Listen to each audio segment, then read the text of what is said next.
le document sous les yeux qui s'appelle Prendre un bon départ. Et je vais expliquer pourquoi j'ai nommé ce document de la sorte, parce que on attaque ce Shabbat, on a déjà un petit peu commencé mardi, l'étude de la première paracha de la Torah, et vous savez que le Gaon de Vilna, ce grand maître du 18e, explique avec ses connaissances kabbalistiques que toute la Torah entière est contenue, c'est-à-dire les 5 livres de la Torah sont contenus dans le premier livre de la Torah, dans le Bereshit. Le premier livre s'appelle la Genèse. La Genèse comprend à l'intérieur d'elle tout ce qui va se dérouler dans les 4 livres suivants.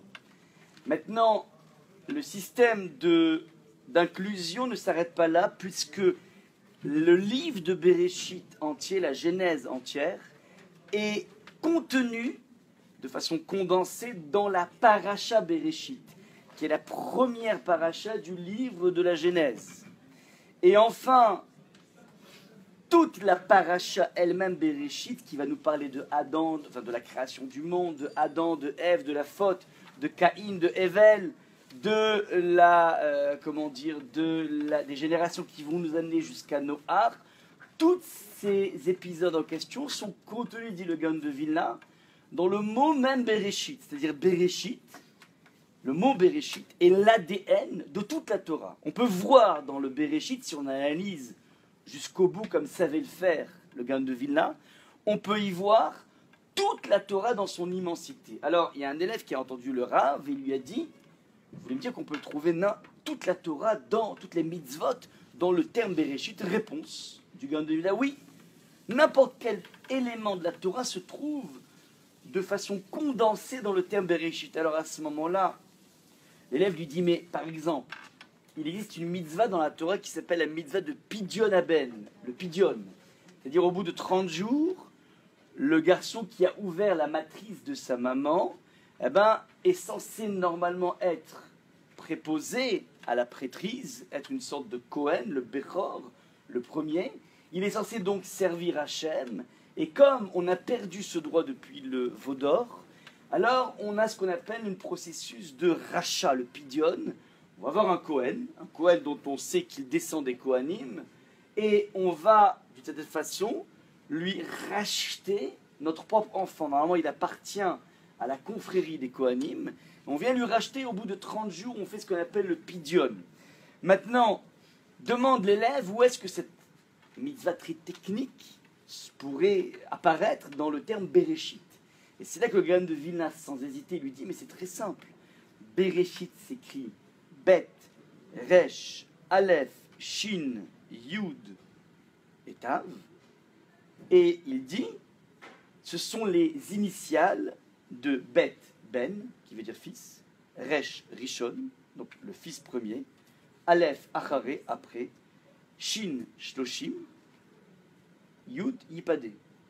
Le premier garçon, après 30 jours, sera racheté. Donc voilà comment le Gaon de Vilna, alors ça a l'air complètement magique, mais c'est une façon de montrer, de mettre en exergue que le terme Bereshit lui-même contient une immensité de sens, une immensité d'éléments. Et c'est la raison pour laquelle je vous donne ça en introduction, parce que on va tenter dans le cadre de ce cours de donner une traduction du terme Bereshit qui a toujours été traduit à travers les siècles et certainement par inspiration du catéchisme. Au commencement, Dieu créa le ciel et la terre. Et on va voir que grâce à l'étude extrêmement méthodique et grammaticale de Rashi, le premier verset ne veut absolument pas dire « au commencement, Dieu créa le ciel et la terre ». Voilà donc un petit peu ce qu'on va voir dans une première partie. Donc, Bereshit ne veut pas dire « au commencement », on va le démontrer. Une fois qu'on aura démontré que ça ne veut pas dire « au commencement », alors on va se laisser porter par 2 sens, par 2 explications. Et ces explications donc qui sont de l'ordre du midrash, c'est-à-dire de l'ordre de l'allégorie. Ouais. Ça veut dire que, en 2 mots, au niveau de la au niveau de la démarche, on va démontrer qu'il est impossible d'avoir un sens littéral du premier mot de la Torah. Et étant donné qu'on ne peut pas avoir une lecture littérale, une lecture simple, on va être obligé d'avoir recours à ce qu'on appelle une lecture sophistiquée, c'est-à-dire les lectures du Midrash, qui sont le monde de l'allégorie. Et faites attention, ce n'est pas un décollage dans des sphères totalement inconnues, le Midrash, l'allégorie. On sait pertinemment que le texte de la Torah s'aborde par 4 niveaux. Il y a ce qu'on appelle le sens littéral, il y a ce qu'on appelle ensuite le sens allusif. Je donne un exemple juste au niveau méthodologique. Le sens littéral, c'est par exemple Vayashkem Avraham Baboker Vayachavosh et Chamoro. Avraham s'est levé tôt le matin, de bon matin, Vayachavosh et Chamoro, et il a monté son âne. Donc ça veut dire quoi au sens littéral? Ça veut dire que Avraham se lève tôt le matin, il ne fait pas la grasse mat, et il va s'empresser d'aller observer le commandement d'Hachem qui s'appelle prendre son fils et aller le sacrifier sur le mont Moria. Ça, c'est ce qu'on appelle la structure simple, la structure littérale, qui est une structure vraie, ça s'est passé comme ça. Et cette structure littérale est la première base que nous avons. Lorsqu'un enfant côtoie le texte de la Torah, il peut avoir un premier sens. Il voit peut-être Avraham à Mavdil comme Lucky Luke qui va monter son blanc d'extrier, mais une chose est sûre, c'est que ça lui parle. Il entend pertinemment le fait qu'Avraham se lève et va monter son âne comme Lucky Luke à Mavdil monte son cheval. C'est un premier sens. Maintenant, il y a ce qu'on appelle un sens allusif. Allusif, ça veut dire il y a des sortes de codes qui sont cachés derrière ça. Alors, c'est quoi l'allusion? Et là, on va rentrer un peu plus en profondeur. Et là, peut-être que l'enfant de 8-10 ans va être tout simplement déconnecté. Mais nous, on a une possibilité d'avoir une compréhension parce qu'on a une lecture plus raffinée des choses, une compréhension des choses plus belles. Alors, le Maharal va dire Vayashkem Avraham Baboker, Avraham se lève tôt le matin, Vayachavosh et Chamoro. Il dit, mais il va monter, ouais, littéralement, c'est comme on scelle la selle, enfin, on prépare la selle, alors il a préparé la selle de l'âne.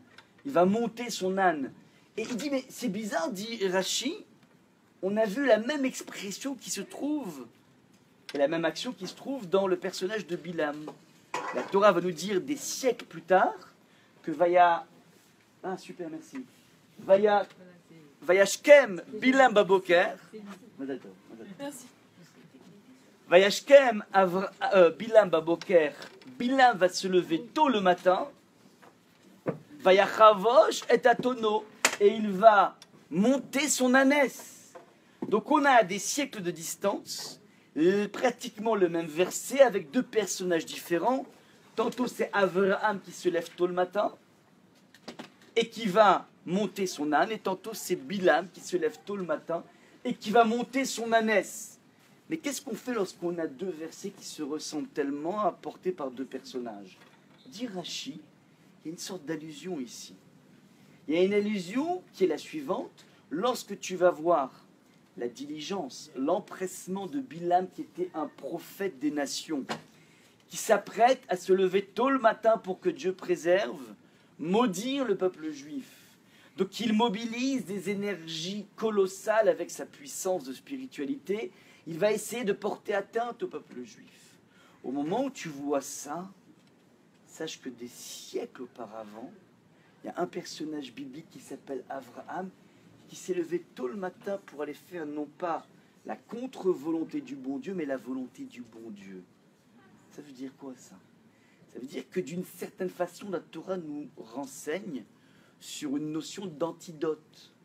Il existe déjà des agents du mal dans le monde, mais sache que avant le déploiement de ce mal et cette volonté de nuire, il existe des individus qui ont su planter un vaccin, planter une antidote, qui sont Avraham. Ça, c'est ce qu'on appelle la lecture allusive. C'est quoi allusion? Ça veut dire que l'histoire de Avraham qui se lève tôt le matin et qui prend son âne me rappelle une autre histoire. C'est l'allusion. C'est une sorte de petit clin d'œil. Ça, c'est ce qu'on appelle la lecture allusive. Alors, un enfant de 8 ans, il aura du mal à comprendre la subtilité.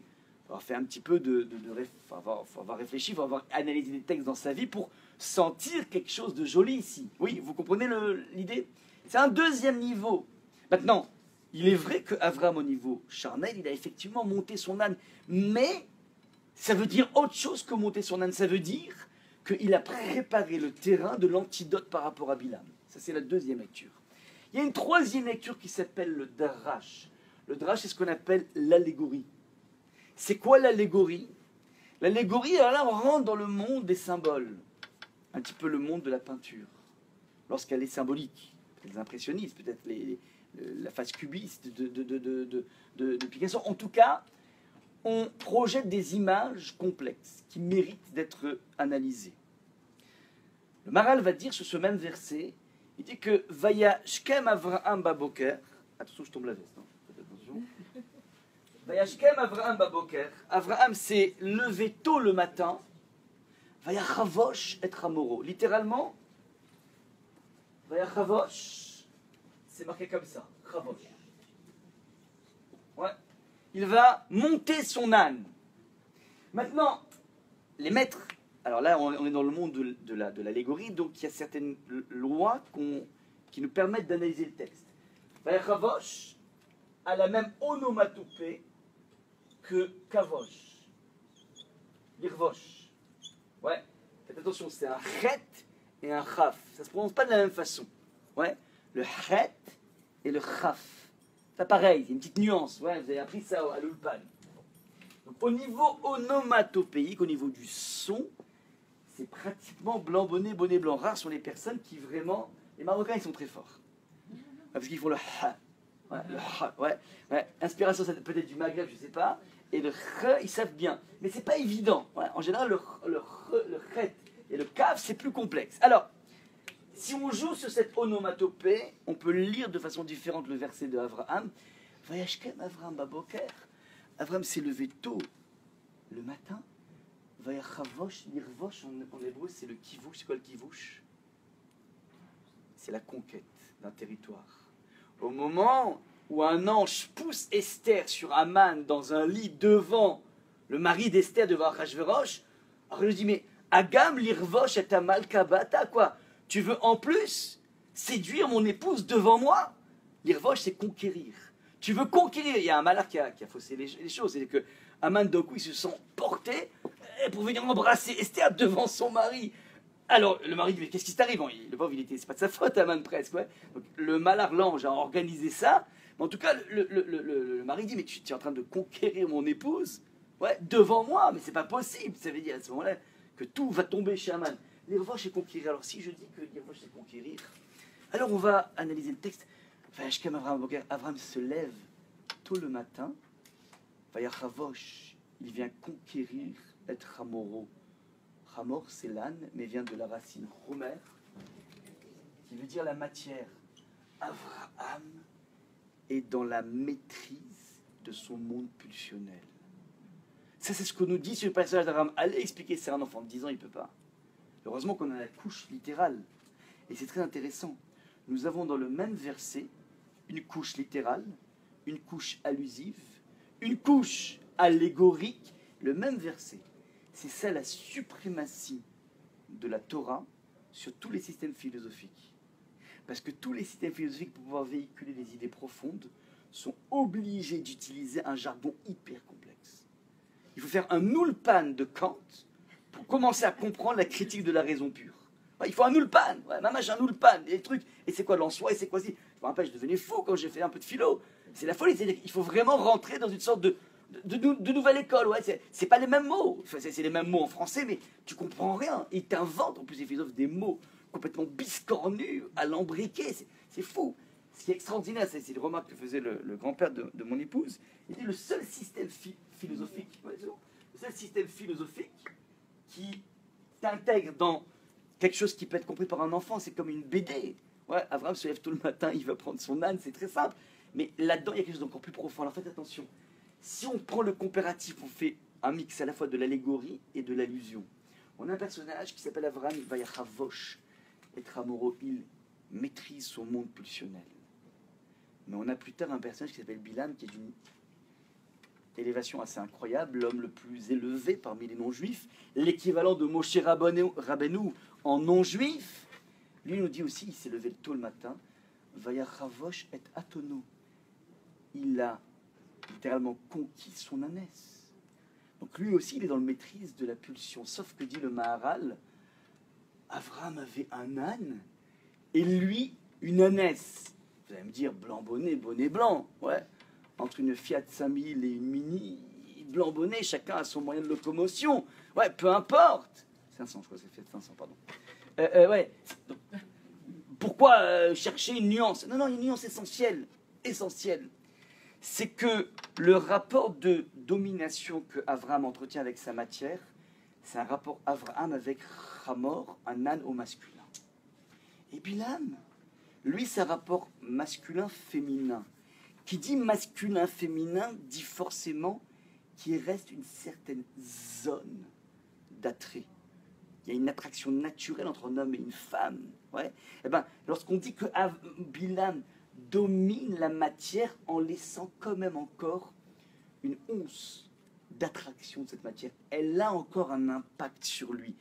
Ce n'est pas Chaz Shalom pour dire, et certains vont mal interpréter la Gemara, qui dit que Bilam aurait eu des rapports zoophiles avec son ânesse. Khalila vechaz, dit le Maharal.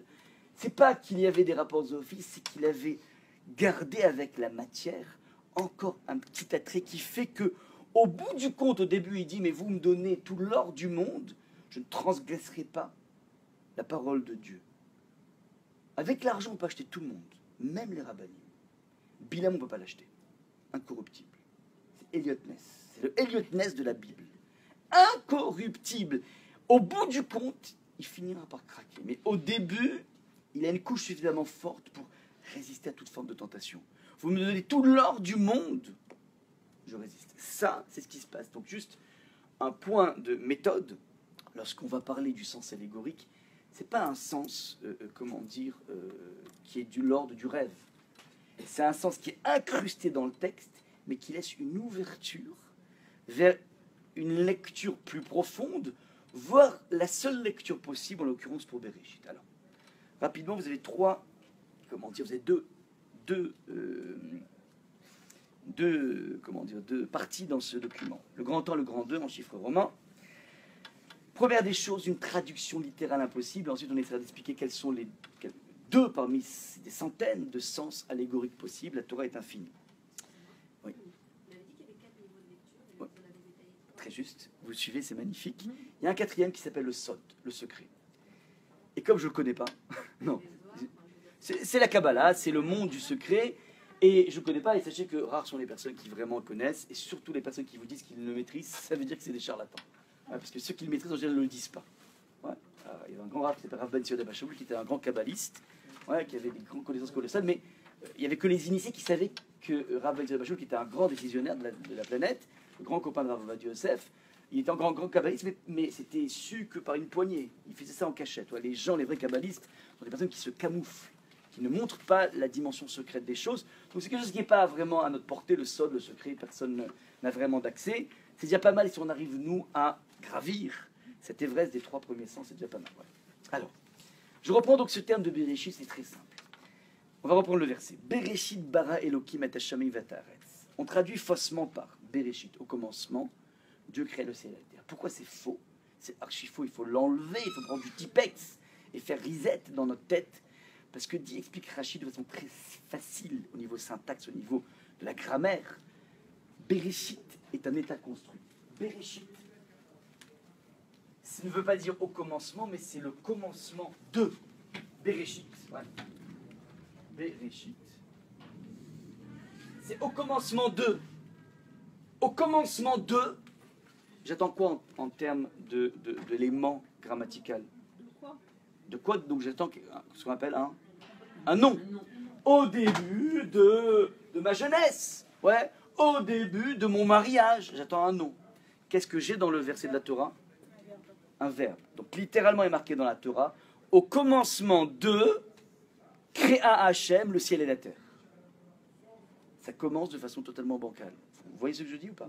Au commencement de, est marqué dans la Torah, Hachem créa le ciel et la terre. De quoi? Il y a un problème ici. Si on avait voulu dire au commencement Dieu créa le ciel et la terre, on aurait dû dire, dit Rashi, Barishona, au tout début. Il n'y a pas marqué Barishona, il y a marqué Bereshit. Au commencement de. Donc ça, c'est la première anomalie grammaticale. Ouais. Il existe, comment dire, désolé de plonger l'atmosphère avec ces vieux souvenirs, on a des règles de grammaire qui nous ont été enseignées par notre cher Bled et notre cher Becherel.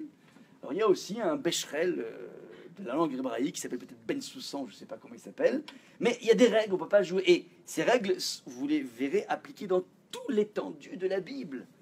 Partout où vous voyez un Bereshit, il y aura forcément un nom après, pas un verbe. Et donc, Rashi, pour essayer de s'en sortir, parce que c'est quand même un peu cocasse, de voir que le premier verset de la Torah est intraduisible.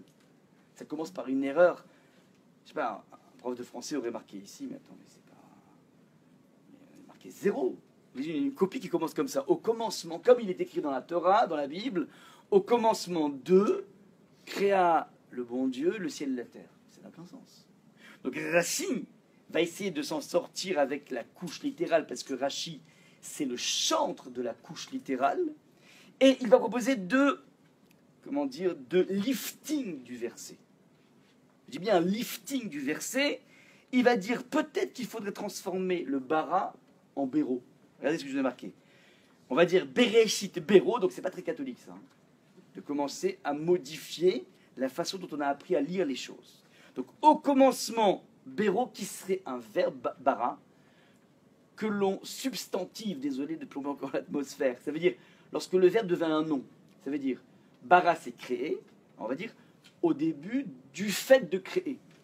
C'est quoi le nom lié à créer? C'est le fait de créer. Alors au début de la création, exactement. Au commencement de la création des cieux et de la terre. Le problème dans cette tentative de Rashi, primo, c'est que, d'une certaine façon, il a transformé bara en béro, premier problème. Deuxième problème, ça donne ça. Au commencement de la création des cieux et de la terre, on a omis Elohim. Il n'y a plus Dieu dans l'histoire. Donc ça nous oblige à transformer un verbe en substantif. Et deuxième chose, à omettre Elohim. C'est quand même cocasse d'effacer le bon Dieu dès le premier verset. Si on veut pousser au sens littéral. Ça, c'est la première des difficultés. Maintenant, petite remarque, si je dis que le sens littéral du premier verset de la Torah, c'est au commencement de la création des cieux et de la terre était tohu bohu, ainsi de suite. Ça veut dire qu'on se situe à quel moment de la création du monde? Au commencement de la création des cieux et de la terre.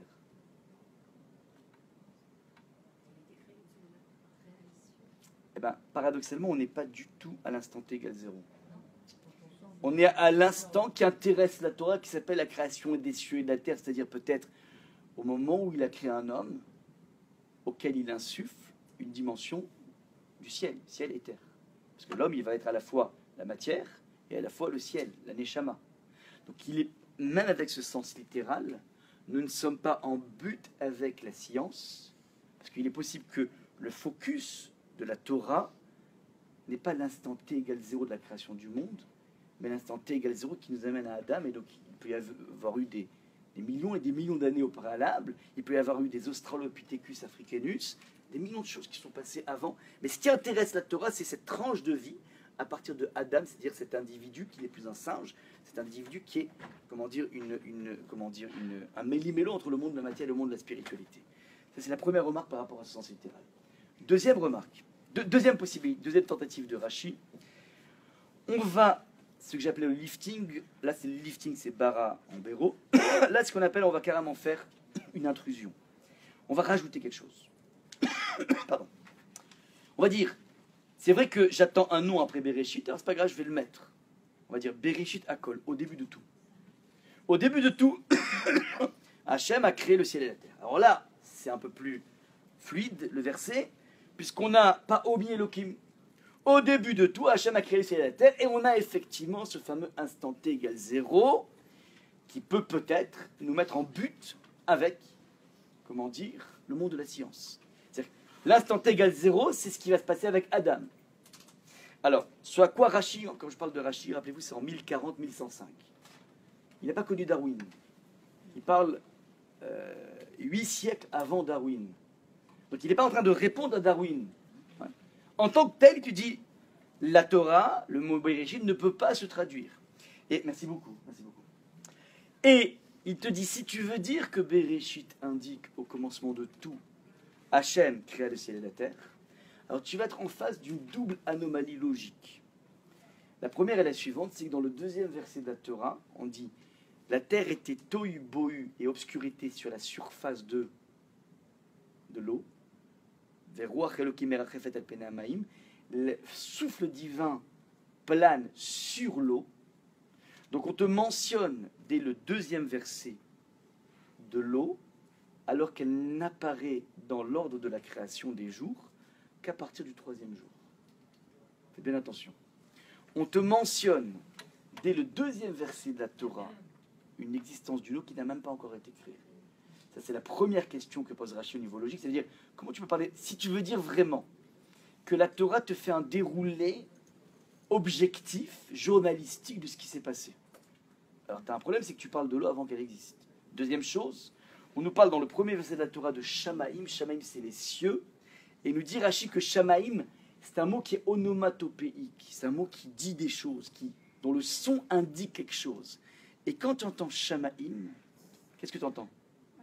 Maïm, l'eau. Sham, ou bien tu entends Esh, le feu. C'est quoi les cieux? C'est la résultante du feu et de l'eau. C'est de la vapeur. Ouais, donc c'est joli. Shamaïm, ouais, te dit déjà de quoi est fait les cieux. Ben, c'est de la vapeur d'eau. Mais si tu dis que Shamaïm, les cieux, c'est de la vapeur, donc c'est la résultante du feu et de l'eau, alors que l'eau n'a pas encore été créée. Donc on a, si vous voulez, dans une tentative de trouver un sens littéral à Bereshit, on est par définition devant une impasse. Échec complet. C'est la raison pour laquelle Rashi va dégainer le monde de l'allégorie.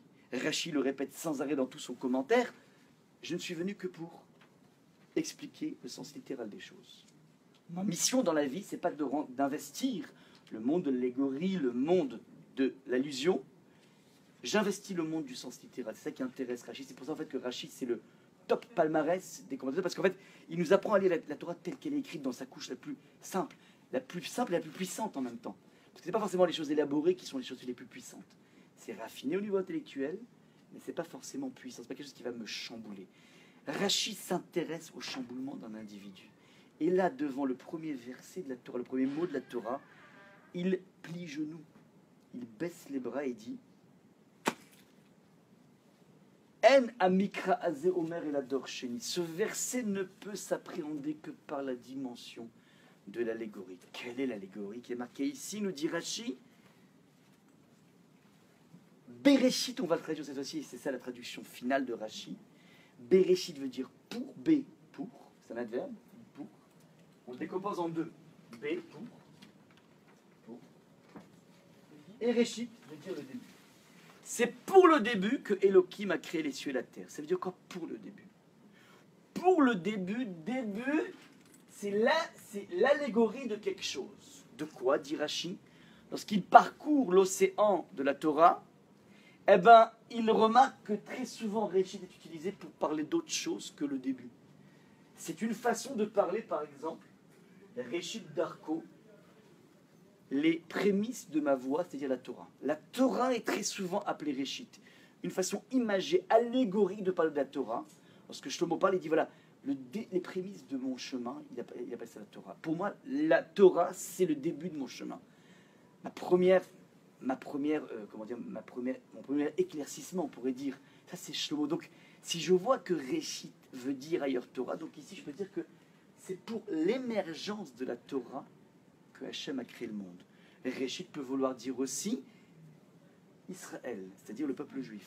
C'est pour l'émergence d'un peuple, frère aîné de l'humanité, que Hachem a créé le monde. On pourrait dire aussi c'est pour l'émergence des tzadikim qui s'appellent aussi Réchit. C'est pour que, dans la perspective des siècles, la France accouche un Jean Moulin qui va résister aux tortures de Klaus Barbie, Marshemo Vezircho, que Hachem a créé le monde. Il va résister aux tortures, il va livrer aucune information, quitte à vivre une vie de torture, des moments absolument invivables, parce qu'au nom de cette loyauté, au nom de cet attachement à la France, eh bien, cette personne résiste. C'est pour ça qu'Hachem a créé le monde. Faites bien attention. Rashi, devant cette incapacité de traduire le sens littéral, nous propose un sens allusif qui va nous aider de façon magnifique. Pourquoi? Parce que si je dis que Bereshit ne veut pas dire le quand, au commencement, on aurait pu penser que c'est au commencement, donc c'est un quand, ne nous dit pas non plus Bereshit pourquoi. Pourquoi Hachem a créé le monde? On ne sait pas. On ne sait pas pourquoi il a créé. Il faudra aller explorer les thèses kabbalistiques pour essayer de comprendre quelle est la motivation du bon Dieu.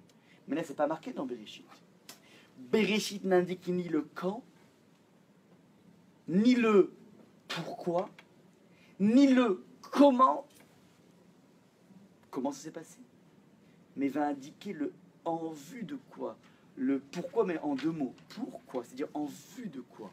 C'est un petit peu comme si on interroge l'auteur des Tours de la Défense, l'architecte, et on dit pourquoi tu as fait ça.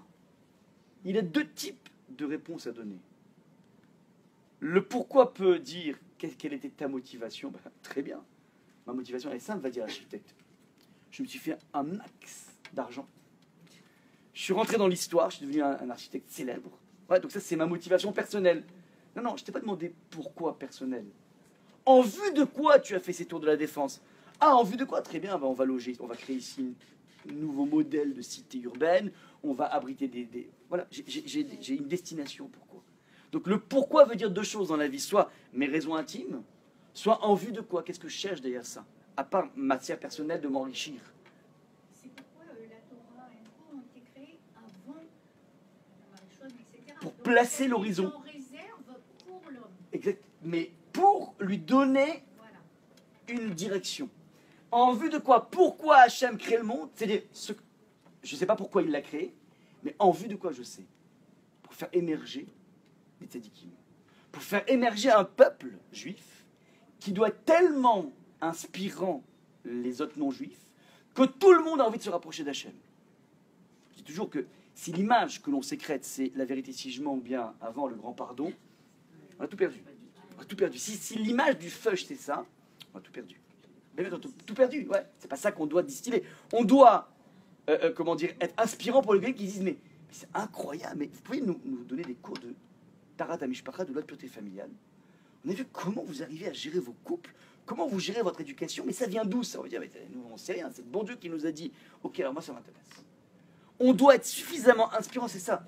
C'est Bereshit, c'est pour l'émergence d'un peuple qui va guider les autres peuples, un frère aîné de l'humanité. C'est pour l'émergence d'un principe éthique qui s'appelle la Torah, qui est pas une religion aussi, qui est un principe de vie, qui va faire que tu deviens dans la vie un peu moins orgueilleux, un peu moins paresseux, un peu moins méchant. Ouais, tu t'améliores. Il y a une Torah qui est là pour te bonifier. C'est pour ça qu'écrit le monde. Faites bien attention. C'est la traduction que nous donne Rashi au XIe siècle. Ouais. Donc vous comprenez que lorsqu'arrive un Gugus qui s'appelle, qui s'appelle Darwin, et qui vient essayer d'interroger la véracité de la Torah, ouais, en disant mais ce que vous marquez ne coïncide pas avec la datation au Coran. Je cite Darwin parce qu'il est revenu en force ces dernières années. Il est de plus en plus, il avait été mis au banc et il est revenu en force. Et beaucoup de questions sont posées, mais dans quelle mesure il y a concordance entre la Torah et la science? Je réponds à cette question de concordance entre la Torah et la science ressemble à la question qu'un ingénieur posera sur les fables de La Fontaine. Maître Corbeau perché sur un arbre. C'est la fable de La Fontaine, vous vous rappelez? Ouais. Maintenant, imaginez un ingénieur avec son œil d'ingénieur qui dit ah, mais c'est n'importe quoi La Fontaine. Mais La Fontaine, c'est pas possible, il avait dû boire. Pourquoi? Il dit mais parce que j'ai fait des calculs extrêmement précis. Compte tenu du poids d'un corbeau de l'époque du Moyen-Âge, compte tenu du type de branche qui existait dans telle et telle forêt où se trouvaient les corbeaux, il est absolument impossible qu'un corbeau puisse tenir droit avec un fromage dans le bec, sachant que l'ouverture du bec d'un corbeau ne peut pas dépasser tant et tant de grammes, et que les fromages du Moyen-Âge avaient tant et tant de centimètres. Tu dis, écoute, mon ami, c'est bien beau, c'est bien gentil ce regard, cette optique scientifique, mais La Fontaine a tout fait sauf un récit fidèle de la nature. La Fontaine est là pour t'enseigner une morale qui s'appelle, ne te laisse pas flatter, ou je ne sais pas, vous connaissez toutes les morales de La Fontaine, mais le but de La Fontaine n'est absolument pas de te décrire une réalité qui plus est, on n'a jamais vu un corbeau qui parle, ni un renard qui parle, bref, c'est un montage qui est mis en place juste pour t'apprendre une leçon de morale. Si je dis que de la même façon que ce scientifique n'aurait pas sa place dans une critique de La Fontaine, de la même façon, porter un regard critique au niveau scientifique par rapport au texte de la Torah relève de la même aberration, du même décalage, de ce même fossé. Oui. Excusez-moi, mais j'avais lu quand même justement ce rapprochement scientifique en disant que quand même au moment de la création, parce qu'on quand même il y a la théorie du Big Bang, les jours n'étaient pas les mêmes jours. On a plein de pirouettes. Donc, on arrive à trouver une vérité dans J'ai dit, il existe des rabbins qui s'amusent à trouver, par pas mal de pirouettes, des concordances avec les milliards d'années. C'est vrai. Mais ça ne reste pas plus que des pirouettes parce que l'objet de la Torah n'est pas cette. C'est pas un texte qui est là pour être fidèle à une réalité préhistorique. C'est pas ça qui intéresse la Torah. C'est tout simplement essayer de porter un regard. Alors, si on veut s'en sortir par rapport aux critiques, on peut utiliser ces techniques. Mais ça n'est pas plus que des pirouettes. Ce qui est important, c'est de ne pas se méprendre sur le livre qu'on a dans les mains. Tout livre mérite une introduction qui s'appelle « Mais qu'est-ce que j'ai dans les mains ?» C'est un roman policier, c'est un roman d'amour, c'est une biographie, c'est un roman d'histoire. Qu'est-ce que j'ai dans les mains? Eh ben, Rachid te convoque à bien comprendre. Fais attention. Prends la bonne optique. Ouais. Ce qui nous intéresse ici, c'est de voir dans quelle mesure tu vas te bonifier. On n'est pas en train d'essayer de faire un relevé topographique des pérégrinations d'Abraham, même si ça peut nous servir accessoirement.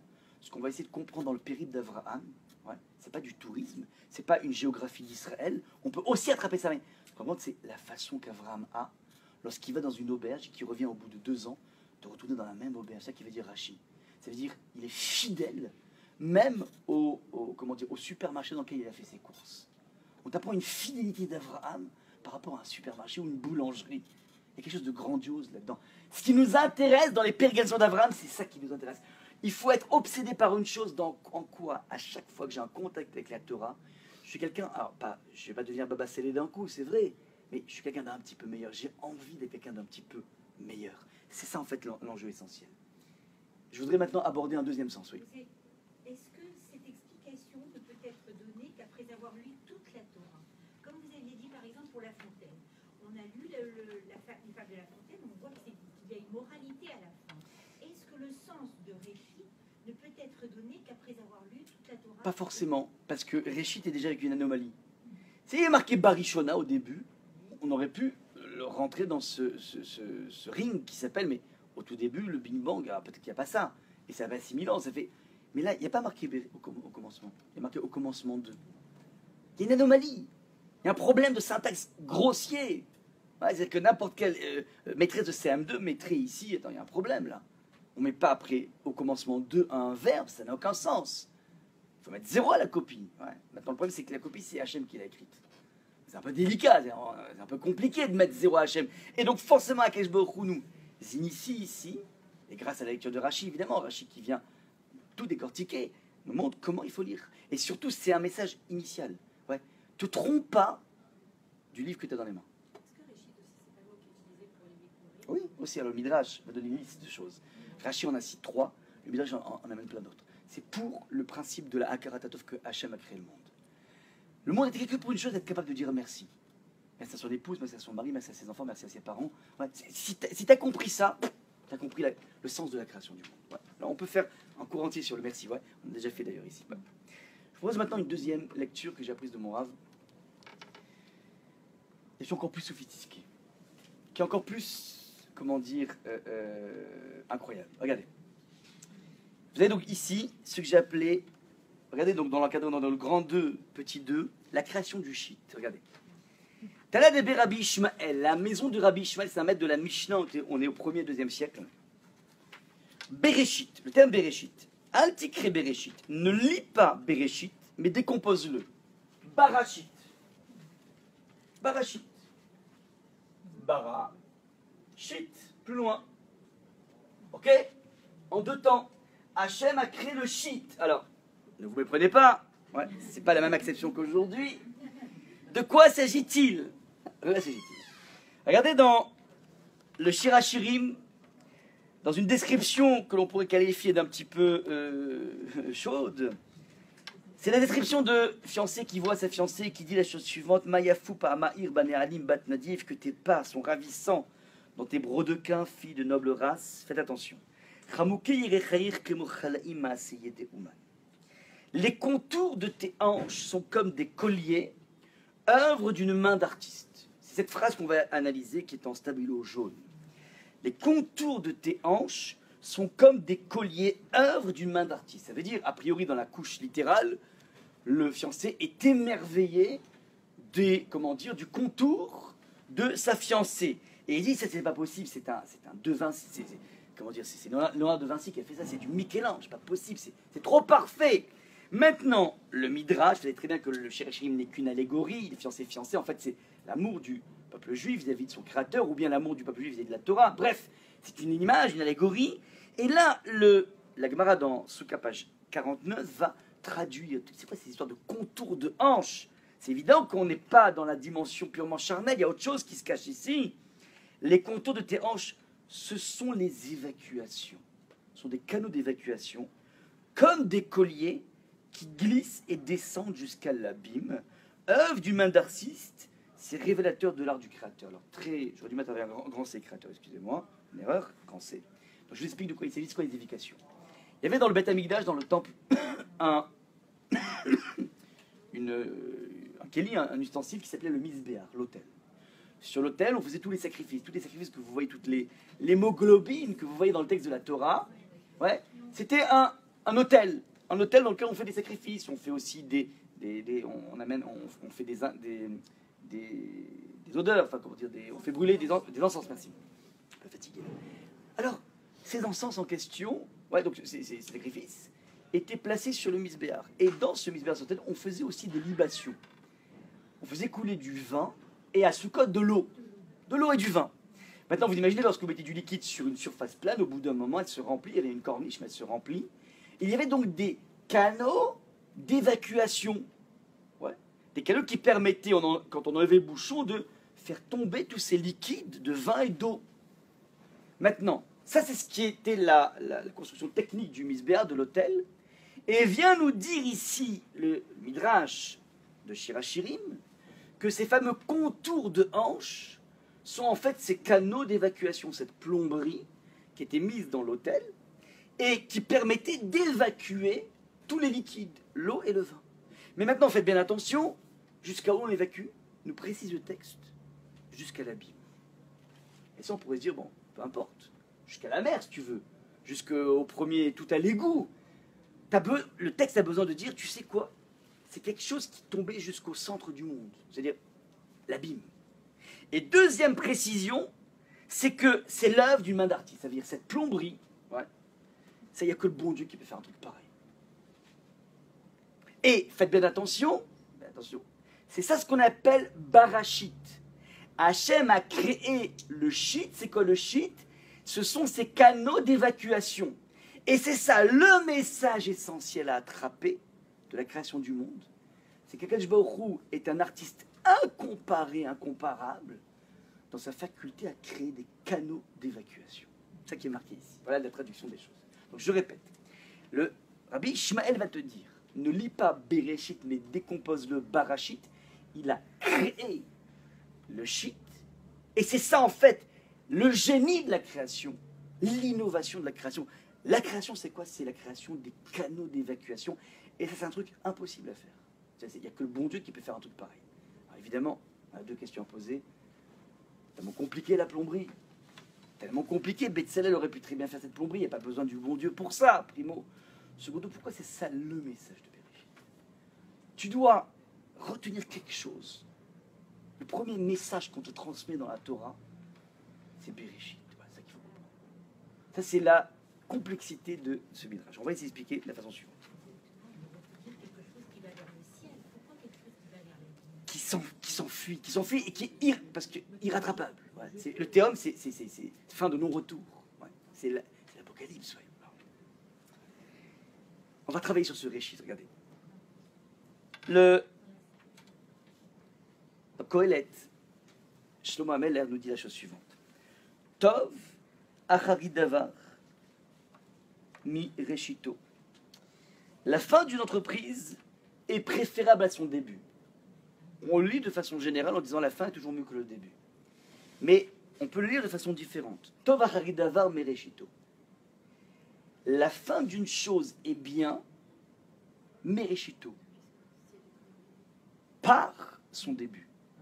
C'est-à-dire, dans la vie, ce qui compte, c'est le début. Il faut se focaliser sur le début des choses. On va aller plus loin dans cette idée. Il y a une seule chose qui compte dans la vie, c'est la première impulsion. Le reste ne fait que découler. Donc faites attention. C'est pas la fin est mieux que le début.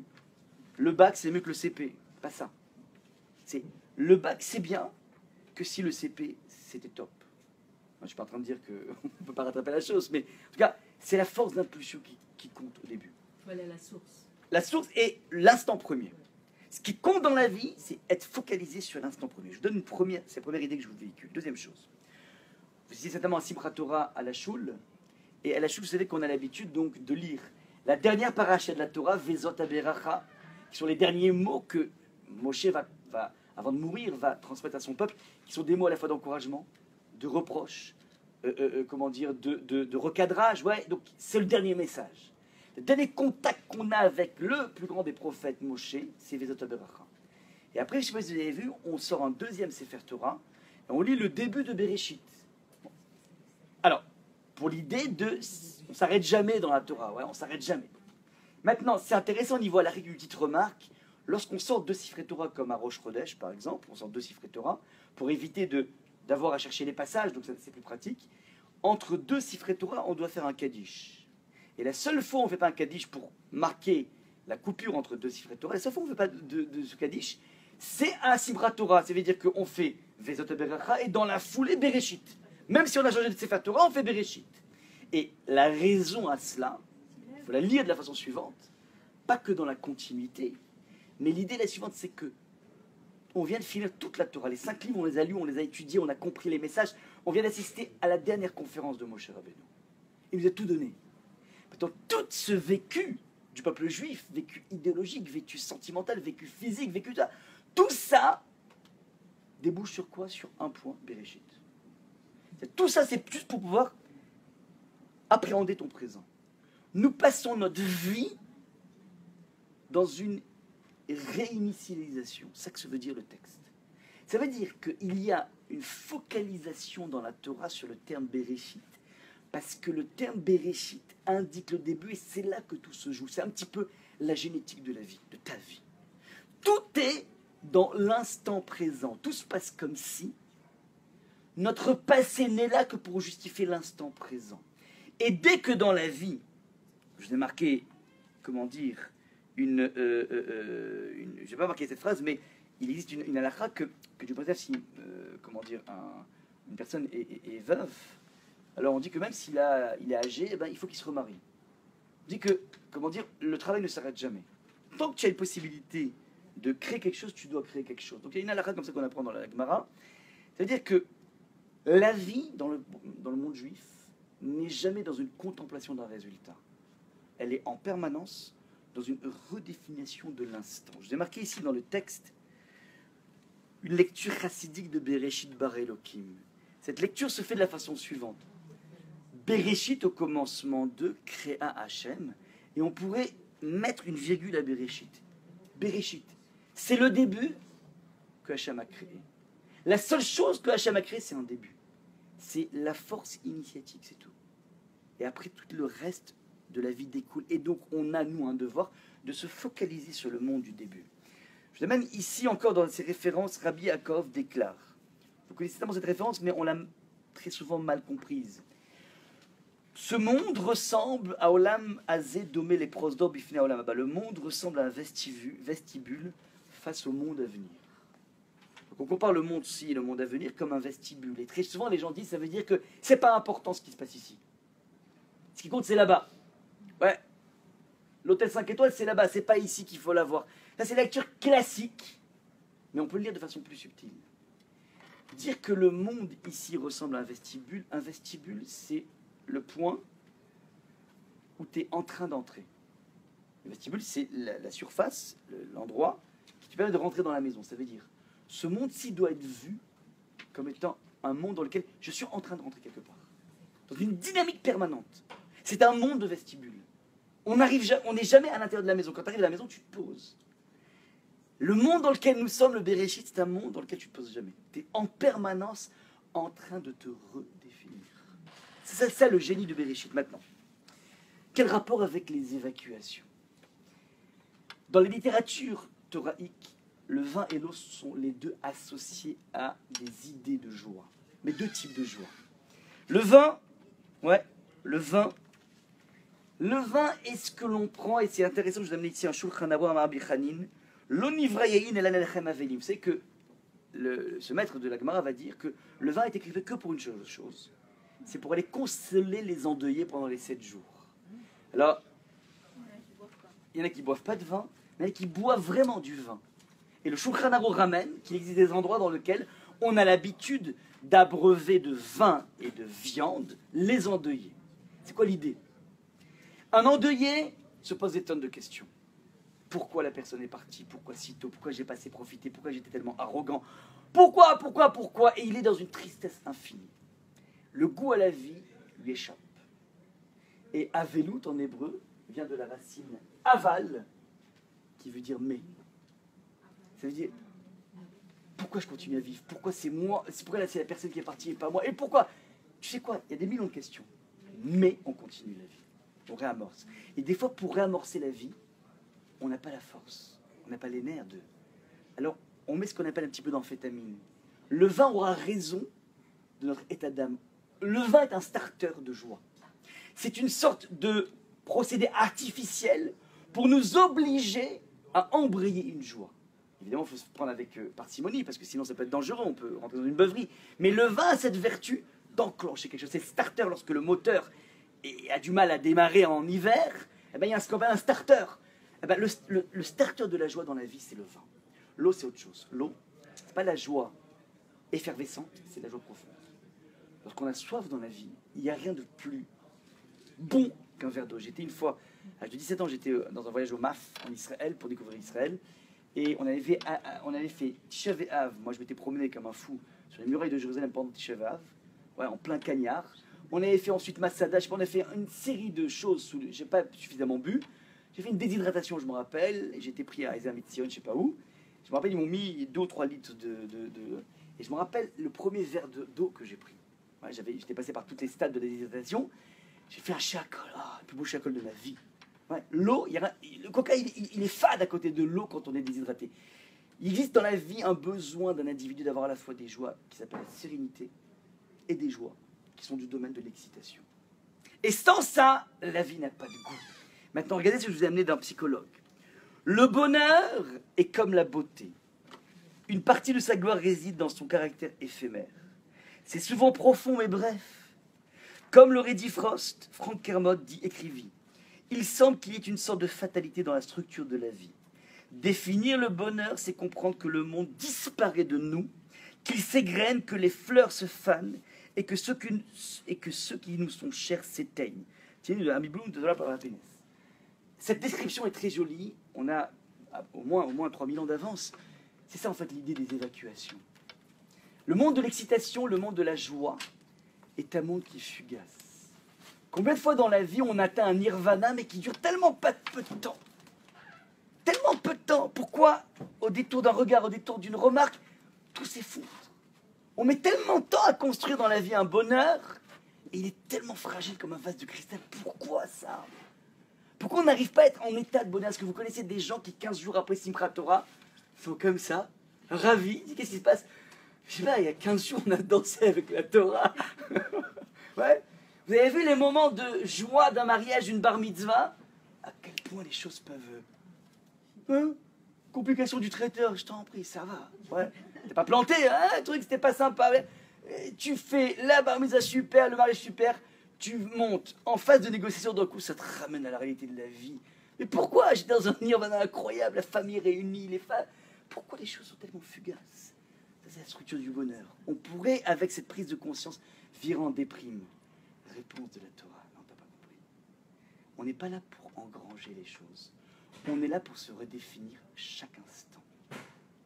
Ce n'est pas le hier qui définit mon aujourd'hui. Mon aujourd'hui, c'est un jour inédit qui va être impacté par mon nouveau Bereshit. On passe notre vie à redéfinir notre couple. On passe notre vie à redéfinir notre éducation. On passe notre vie à redéfinir notre confiance en Hachem. On passe notre vie à redéfinir notre ancrage dans les mitzvot. Ce n'est pas le Shabbat d'hier qui va déterminer mon Shabbat d'aujourd'hui. J'enclenche en permanence un Bereshit. Vous touchez, j'espère, du doigt là maintenant la profondeur de ce midrash.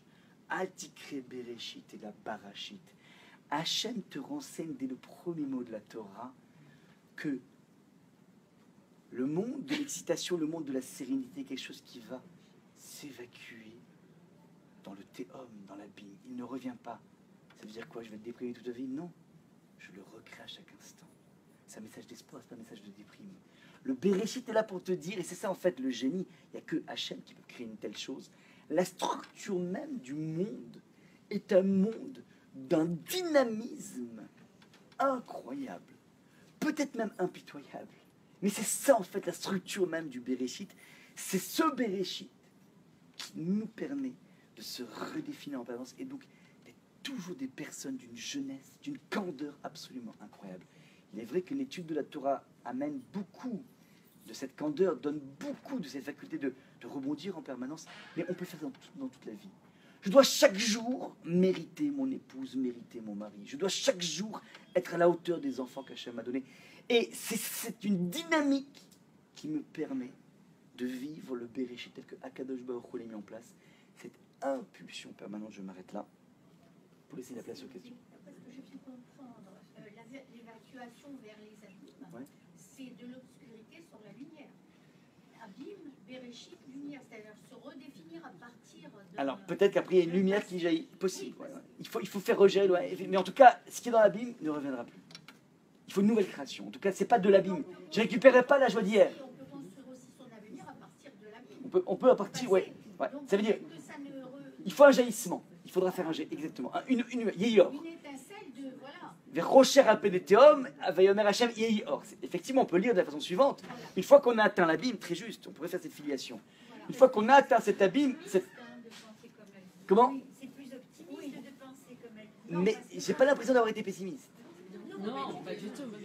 Voilà. Parce qu'on tient qu'à partir d'une épreuve, on se construit. Exactement, mais c'est ça l'idée. C'est que l'épreuve, elle est là pour nous permettre de toucher un théum pour faire jaillir une nouvelle lumière. Non-stop. Et c'est un redémarrage, un starter permanent. C'est ça le Bereshit. Barashit, il a créé les évacuations.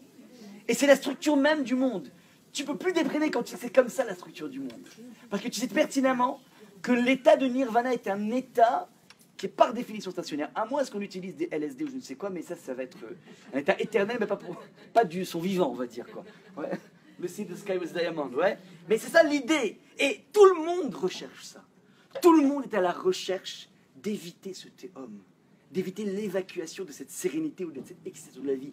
Les jeunes aujourd'hui cherchent un monde d'excitation. Instagram, tous les réseaux sociaux ont été créés justement pour créer un site. Parce que Facebook était trop ringard, on m'a expliqué comme ça. Instagram, c'est être capable de pouvoir raconter n'importe quoi à chaque instant et être connecté. À n'importe quel instant, et Snapchat ou tout ça, sont des moments où n'importe quoi, tu as cassé ta brosse à dents, il faut que tout le monde le sache. Tous tes fans le sachent. Ouais. Cette idée d'excitation de l'instant, mais dans un monde qui est virtuel, c'est la faillite du bonheur. C'est la faillite du bonheur.